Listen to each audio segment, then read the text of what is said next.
Estamos aqui, professor Gabriel Salgado, professor de História, também formado em jornalismo, e seguem algumas perguntas sobre conservadorismo na escola.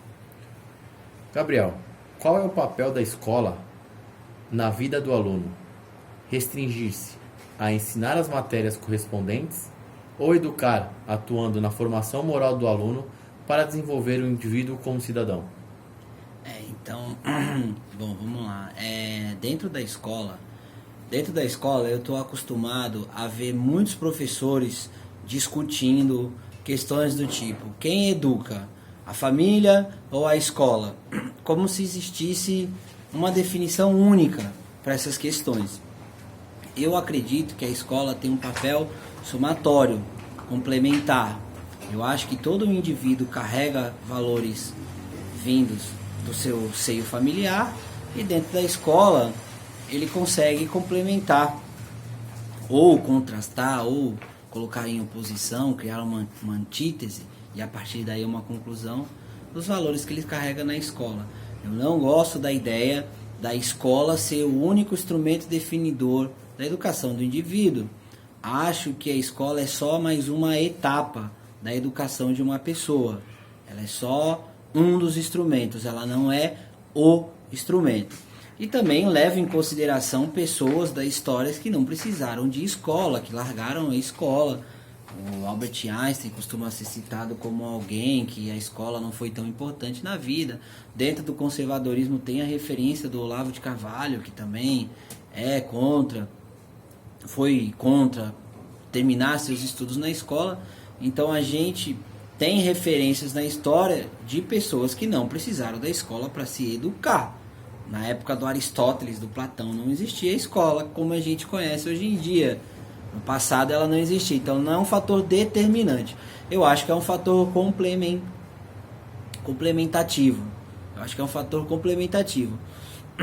Então, eu vejo o papel da escola na educação como algo relativo. Para alguns indivíduos é muito importante, tem essa questão moral. Para alguns indivíduos que não têm estrutura em casa, ela dá uma possibilidade de se criar um norte moral, mas para as pessoas que já vêm de famílias moralmente estabelecidas, a escola não tem a menor influência nesse tipo de coisa. Segundo pesquisa realizada pelo Instituto Census em 2008, 78% dos professores reconheciam que seus discursos em sala de aula eram politicamente engajados. O que você pensa sobre isso? Você considera o seu discurso em sala de aula politicamente engajado? Então, essa é uma das primeiras das diferenças que eu começo a ter dentro do próprio ambiente conservador. Deu uma tremida, depois ele corta. Eu vou começar de novo, que aí eu peço para ele cortar. Deu uma tremida. Então, acho que ele corta na pergunta e volta, né? Não, vamos lá, ele corta. Depois da pergunta ele corta. Bom, uma das questões que eu costumo debater dentro da própria direita e do próprio conservadorismo é, na minha visão, esse idealismo de querer combater discursos politicamente engajados. Porque a política e a educação sempre estiveram intrinsecamente ligadas. Não dá para você pensar em educação sem que a política exerça uma influência sobre ela, não dá? Porque a educação lida com ideias e toda ideia pode ser usada de forma política. Qualquer ideia pode ser politizada. Então, eu não concordo com essa visão que muitos conservadores têm, utópica na minha visão, de querer combater engajamento político no discurso do professor. Porque todo professor de direita, de esquerda, de centro, de lado, admitindo ou não admitindo, de forma consciente ou inconsciente, querendo ou não querendo, ele sempre se torna um instrumento de engajamento político, para o bem ou para o mal, não importa, o que importa é que ele sempre se torna. E é a minha diferença com alguns conservadores que querem combater esse tipo de coisa. Eu considero o meu discurso dentro de sala de aula politicamente engajado, porque eu considero todos os discursos de todos os professores politicamente engajado. Para mim, todo professor tem um pouco de político dentro de si. Bom, vamos para a terceira questão. Por um lado, existem assuntos que fogem da grade curricular, como cotas raciais, machismo, feminismo, entre outros, mas que costumam ser discutidos em sala de aula. Por outro, Revolução Cubana, ditadura militar, socialismo, comunismo, capitalismo, Santa Inquisição e tantos outros que fazem parte da grade curricular, mas que dão margem para diversas interpretações. Como você aborda em suas aulas esses temas? Então, né, aí tem doutrinas, teorias, conceitos e pseudos conceitos também, que foram inventados mais para propaganda política do que para o ensino em si. Tem muita coisa no bolo dessa pergunta. E tem fatos históricos, nomenclaturas utilizadas por diferentes visões.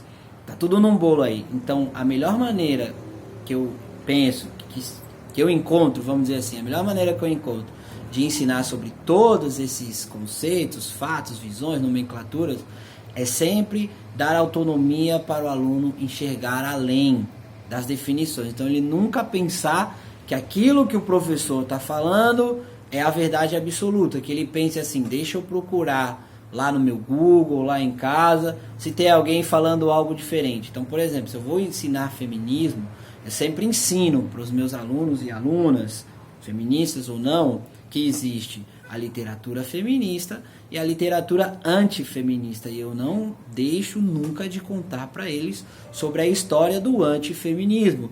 A mesma coisa se eu vou falar sobre a ditadura militar brasileira. Eu sempre escrevo na lousa ditadura/revolução. Porque para os adeptos do governo militar não aconteceu nem golpe, nem ditadura. Aconteceu uma revolução que colocou governos militares no poder para evitar uma ameaça comunista. É a visão das pessoas que são adeptas a este governo e é um direito delas. Eu não tiro o direito dos meus alunos e nem dos meus colegas professores de chamar de ditadura, mas também não vou tirar o direito daqueles que não chamam de ditadura, e sempre deixo claro para os meus alunos que eles vão aprender que existem essas duas correntes. Em todo o resto dos temas contidos nessa pergunta, o machismo, como é que eu trato o machismo na minha sala? Explicando para eles, as feministas acreditam que o machismo existe, as antifeministas acreditam que o machismo não existe, que é um pseudo conceito. Eu trago dois autores divergentes e dou a possibilidade para o meu aluno de, por conta própria, a partir da criação da individualidade, da personalidade dele, tirar sua conclusão de quem está certo e está errado. Essa é a minha linha de trabalhar como professor. Perfeito. Existe uma linha muito tênue entre ensinar que uma mulher não deve sofrer violência doméstica e defender que o feminismo como movimento político organizado é necessário. Entre mostrar que o racismo é algo inadmissível e que são necessárias políticas raciais como cotas em universidades e concursos públicos. Ou, ainda, que não se deve espancar um gay na rua somente por ele ser gay e que precisamos de políticas públicas que defendam esse grupo devido ao Brasil ser um país machista e homofóbico. O que você pensa sobre isso? A escola não deve abordar esses temas? Se sim, de que forma? Então, né? Aí é a confusão que a gente vive entre a confusão entre propaganda e conhecimento, né? Então, aquelas questões antigas, né? Aquela brincadeira que os professores têm internamente, os professores direitistas, né? Têm internamente de dizer que o professor militante faz aquela pergunta: você acha que o machismo existe? Você acha que o machismo existe ou bate mulher? Faz aquela coisa. O machismo, desculpa, você acha que o machismo não existe ou bate mulher? Tipo assim, ele já impôs a visão dele, ele não permitiu que o aluno refletisse sobre o que significa aquele conceito. Então, se o aluno não vai refletir primeiro se violência e machismo tem alguma coisa a ver, ele já recebe direto a conclusão de se você é machista, bate mulher. É óbvio que ele vai comprar a conclusão sem ter a menor noção se as premissas existem ou não. Isso se trata de propaganda. É simples propaganda. Não é novidade, essa altura do campeonato não é novidade para nenhum brasileiro. Acho que nem os esquerdistas, eu tô lá na escola, todos eles sabem, não admitem, mas sabem que as nossas cartilhas, as nossas apostilas são recheadas de propaganda. Não existe uma discussão sobre a história do feminismo. Existe texto da Simone de Beauvoir dizendo que o imperialismo, que a sociedade patriarcal ocidental é perversa e o aluno tem que concordar e acabou. É o que existe dentro das nossas apostilas. Propaganda, isso não é conhecimento, não é ciência, não é nada. É mera propaganda política. Então, sempre que eu vou abordar, eu nunca vou ser contra abordar ideias na escola, nunca vou ser.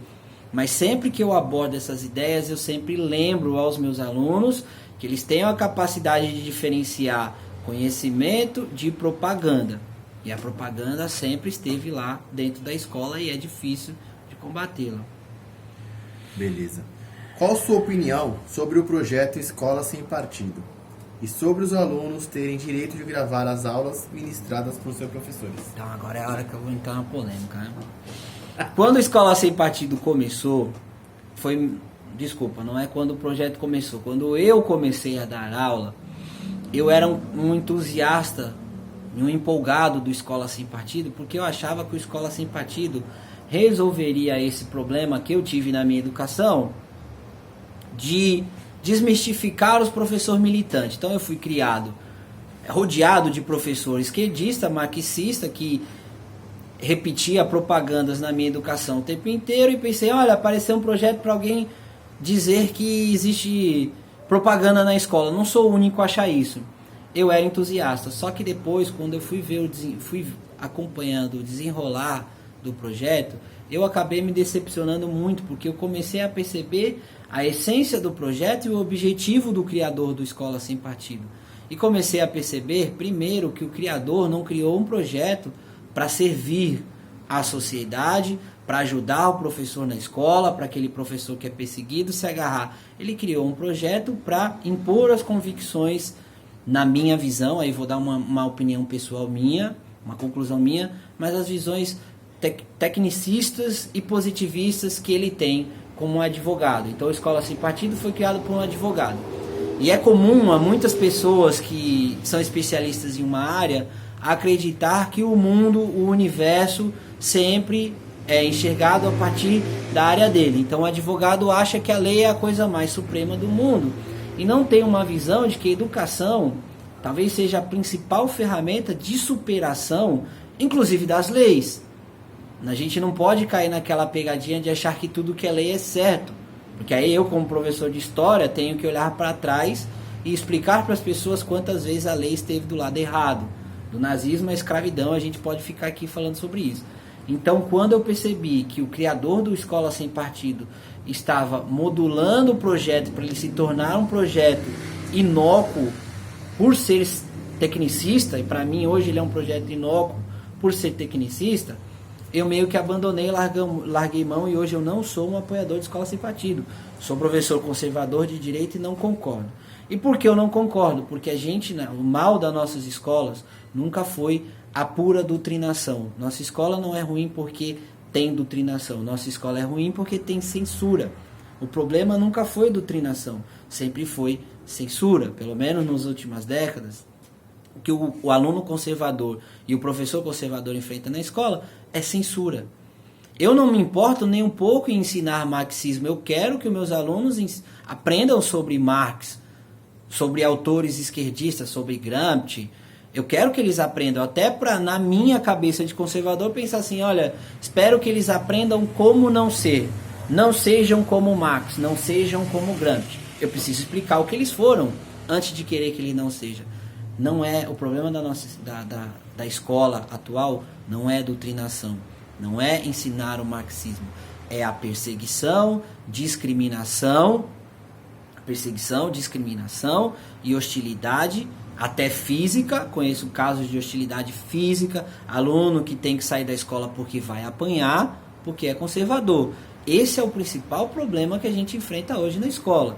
Eu estou lá como um professor conservador, eu consegui ganhar muitas batalhas individualmente, encarando o professor doutrinador de frente, mostrando que eu não tenho medo dele, mas eu consigo perceber ali a dificuldade que eu tenho de trabalhar qualquer conteúdo conservador.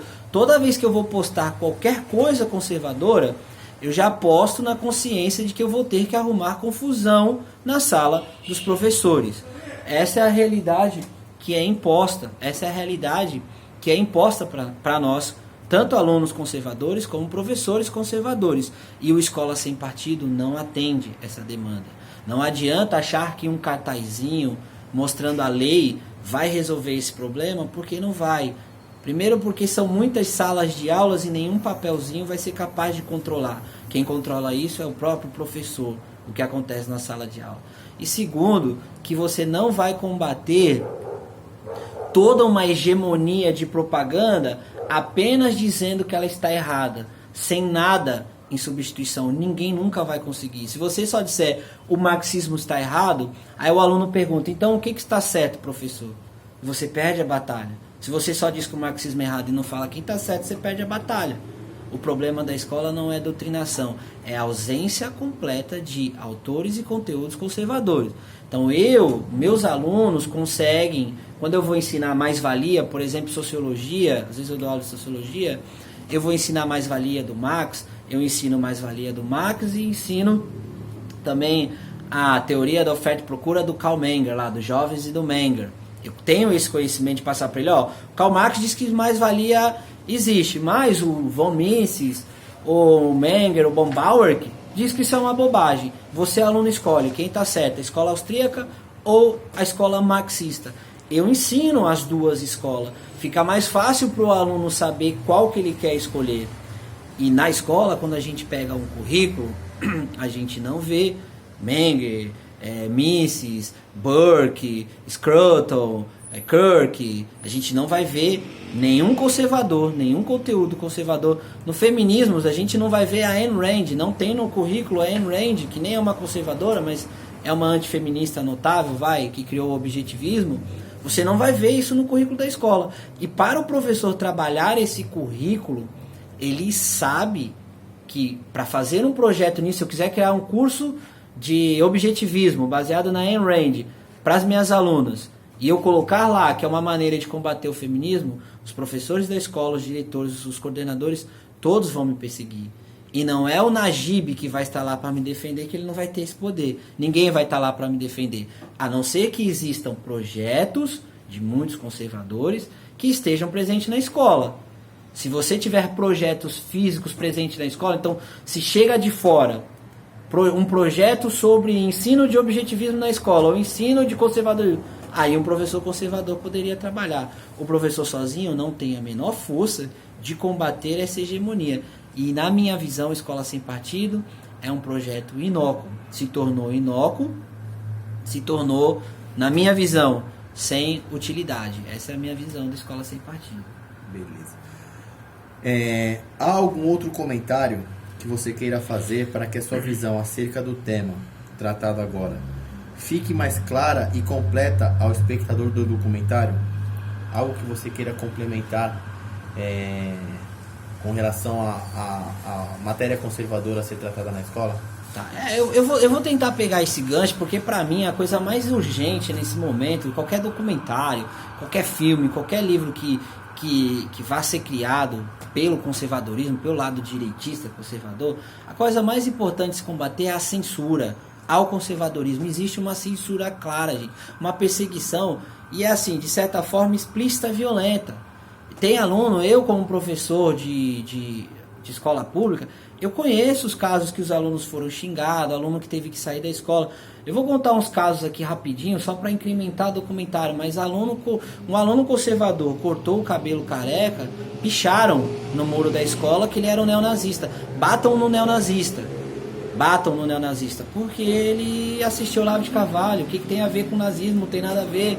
Esse negócio tem nada a ver com o conservadorismo, não tem absolutamente nada a ver com nacionalsocialismo. Outra garota, outra ex-aluna minha que foi estudar numa outra escola, e a professora, era época de eleição, a professora dizia xingava lá com palavrão, quem é que vai xingar o cachorro? Ela falava assim, quem é que vai votar no cachorro do Bolsonaro? Quem aqui, o pai e a mãe, vai votar no cachorro do Bolsonaro? A menina disse que a família dela votava no Bolsonaro, e ela xingava a menina com palavrão. E sabe como a professora agiu? Ela xingou a menina saiu, a professora foi lá na diretoria e disse que a menina tinha xingado ela. Porque vocês têm que entender que o militante político conhece as artimanhas da propaganda, da mentira. E a palavra do professor na escola é sempre mais forte que a palavra do aluno. Então, se o professor chegar na diretoria e dizer que foi o aluno que xingou ele, não ele que xingou o aluno, é mais difícil para o aluno provar. E aí eu acabo respondendo a segunda pergunta que eu acabei esquecendo sobre a gravação. Se o aluno pode ou não pode gravar a minha aula. Eu sou totalmente a favor que se grave a aula do professor. Mas eu tenho meus receios em relação a postar. Não é nem, eu nem tenho essa coisa da questão do direito autoral. Mas é importante a gente saber que quando uma flecha sai, ela não volta. Se um aluno pega um trecho editado de um professor, fora de contexto, e posta, mesmo que depois o professor corra atrás de querer desfazer o dano, de querer mostrar o trecho inteiro, mostrar a aula inteira e tentar comprovar sua inocência, ele já teve um prejuízo. Então eu tenho meus receios em relação à postagem. Eu sempre digo para os meus alunos que eles são livres para filmar a minha aula, para usar em casa o quanto eles quiserem, para anotar lá, para fazer lição, mostrar para o pai, para a mãe, não me importa. Mas tenho meus receios em relação a postar livremente na internet. Porque aí livremente na internet, a internet ela vai ter alguns problemas de repercussão e acho que isso tem que ser colocado na mesa. Então sempre falo para meus alunos, antes de querer postar na internet minhas aulas, me avise, fale comigo, eu quero saber o que você vai postar. Porque a internet, independente da verdade ou da mentira que role por lá, demanda uma certa preocupação com a repercussão. Bom, acho que é isso, dei um pouco da minha visão sobre escola sem partido, sobre ser um conservador na escola, minha prioridade como professor conservador, que eu gostaria que esse documentário ajudasse, é a combater a censura. Nós estamos, o conservador, professor e aluno, vive sob ataque constante dentro da escola, dentro da educação, e se os conservadores, os movimentos, os projetos conservadores não tiver como alvo o combate à censura e hostilidade contra os conservadores, ficar com esses ideais utópicos de a escola não tem que ter política, não tem que ter partido, essas besteiras, a gente nunca vai vencer essa batalha de poder existir. Porque no atual momento, professor conservador e aluno conservador não pode nem existir. É uma ofensa para a escola um professor conservador existir. É isso que eu acho que os documentários e os projetos nesse sentido deveriam se preocupar. Algum agradecimento? Agradecer ao Vini por ter ajudado aqui na gravação, meu amigo, me ajudou a gravar nas perguntas.